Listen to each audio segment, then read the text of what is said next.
Hello, this is Christine, and I'm here at the NAPE Expo at the Bitcoin Mining Pavilion with Casey.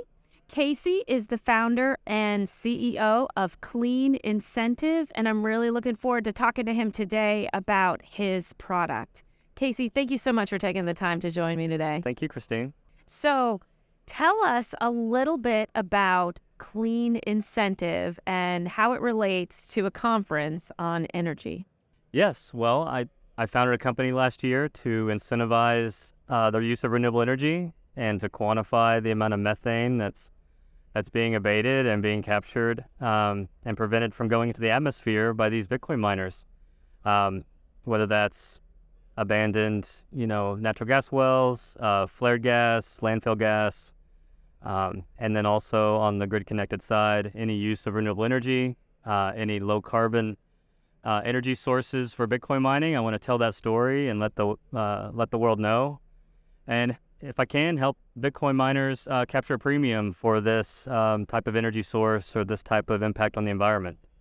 Because as a energy professional and as a sustainability person my whole life, when I learned about Bitcoin, I wanted to buy Bitcoin that was produced with renewable energy, and it wasn't really possible. It's not really a way. There's no good way of doing that, and so I decided to make a way, and I founded this company last year. Wow, that's fascinating. So similar to something like fair trade or a little bit different renewable energy credit, the idea is to enable people that are purchasing Bitcoin to incentivize, Clean Incentive, Bitcoin that is carbon neutral or even carbon negative. Am I getting that correct? That's right. The framework for this was developed in the renewable electricity market. Yeah. With RECs, as you said, and I think it's a great framework because it allows us to separate the environmental attribute of electricity from the actual electricity that people consume. And there's a whole market, multi-billion-dollar market of people trading RECs independent of the power. And it's a way to incentivize renewable energy projects, and it's been going on for maybe 20 years. And so I wanted to implement that same framework on other commodities, and Bitcoin was the best place to start. So yeah, it is a market instrument that you as an investor or as a corporation or as a fund can purchase independent of Bitcoin, and it allows you to have ownership over the environmental attributes of Bitcoin produced by a data center out there in the world. Wow. So let's say you had a company that is interested in putting Bitcoin on the balance sheet, but concerned about the conversation regarding Bitcoin energy usage. This would be a way to testify that. I'm assuming it's not the actual coin because you're buying coins that have been mined all over, but as you said, it's a secondary attribute that you can show that you've... Somewhere on the network, a clean Bitcoin was produced. Yep. And you're claiming that environmental attribute for the Bitcoin you maybe already have, or maybe the Bitcoin you just purchased from an exchange.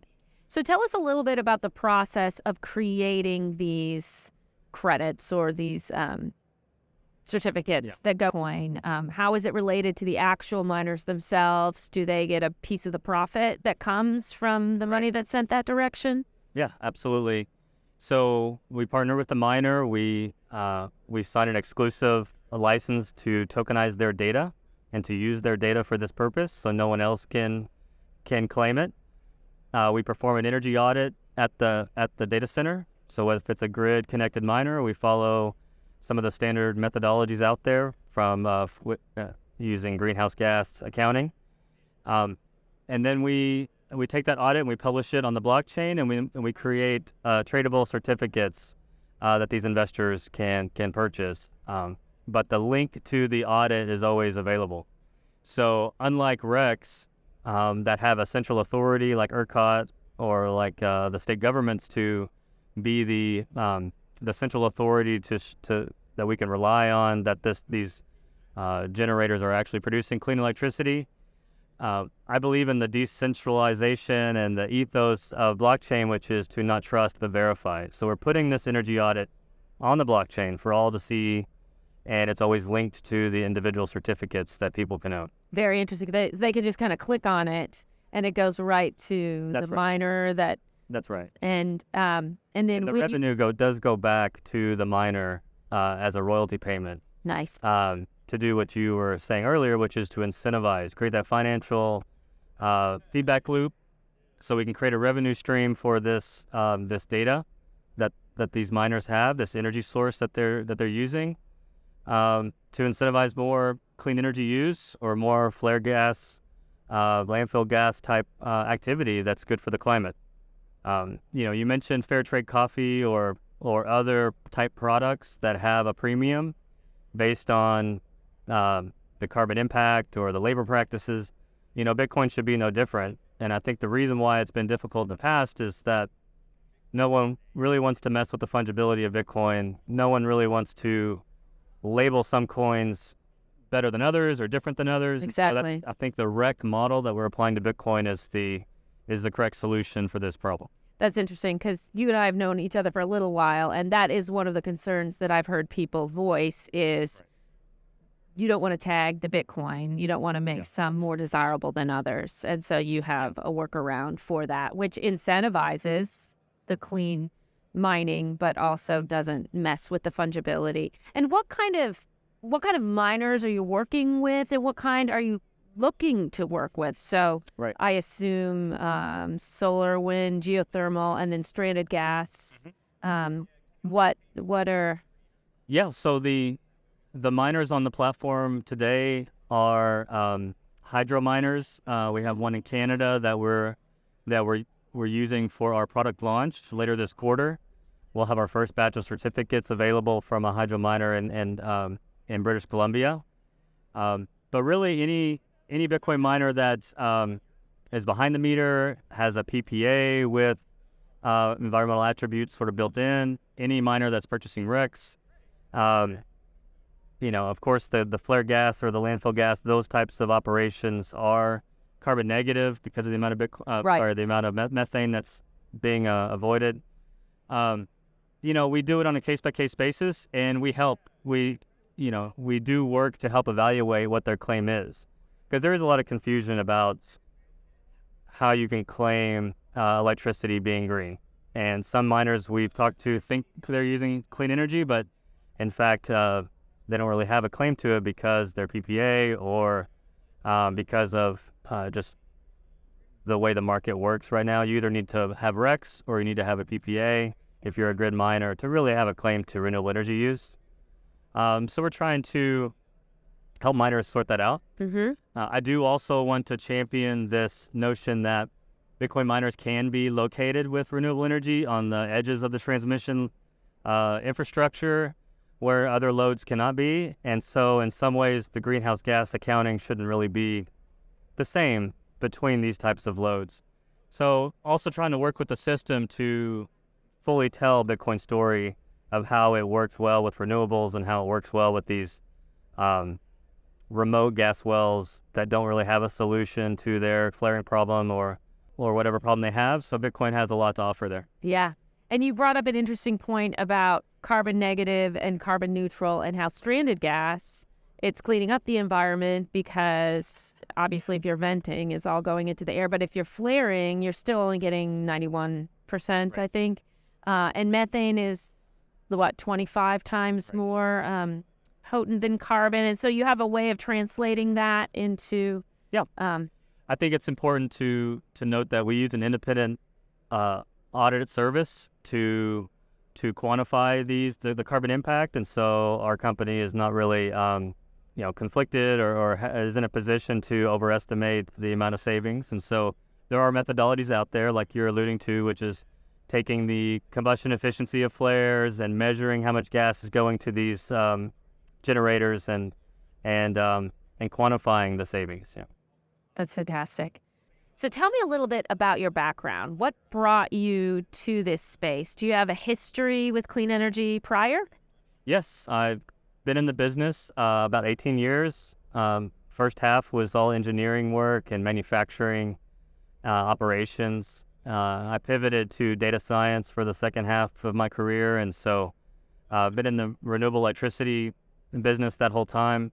I began to study data and how to unlock value out of data and analytics. Actually was invited to help mine Bitcoin back in 2011. It Wow. was pretty early. That is very early. I hope you said yes. This was buying GPUs off of eBay.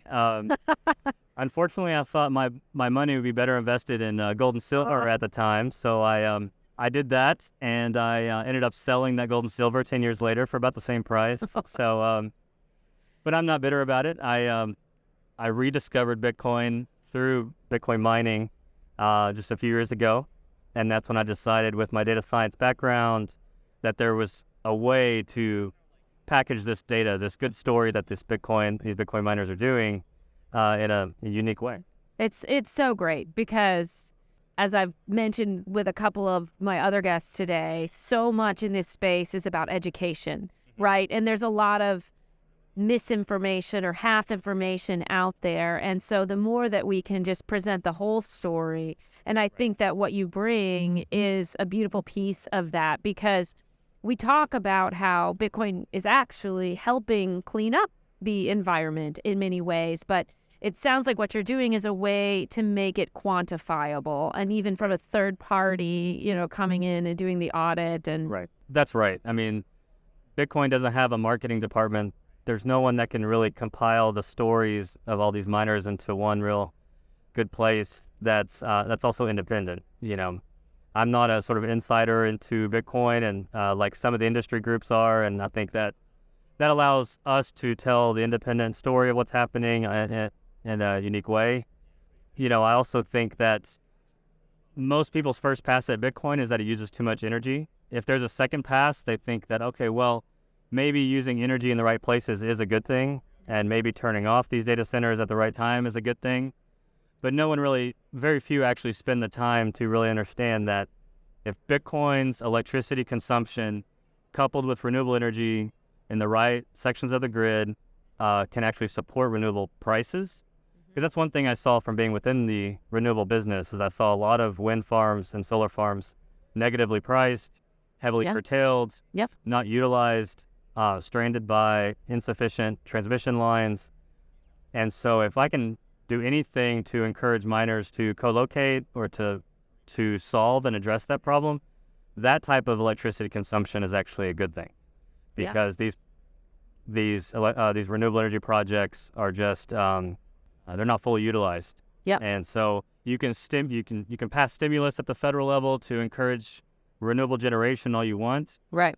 But until the transmission grid is built out to support it, it's like pushing on a string. You just can't really deploy enough renewables to make a meaningful difference on the electricity grid, like we all, I think, would want it to be. And so Bitcoin has a role to play there, and I want to encourage that with these clean Bitcoin certificates. Absolutely. Well, and, with solar and wind, the sun's only shining so much and the wind's only blowing so much. And so in order to make it economically feasible, there's things that need to happen. And so incentivizing in that way, it's like another stream of income really for what they're doing.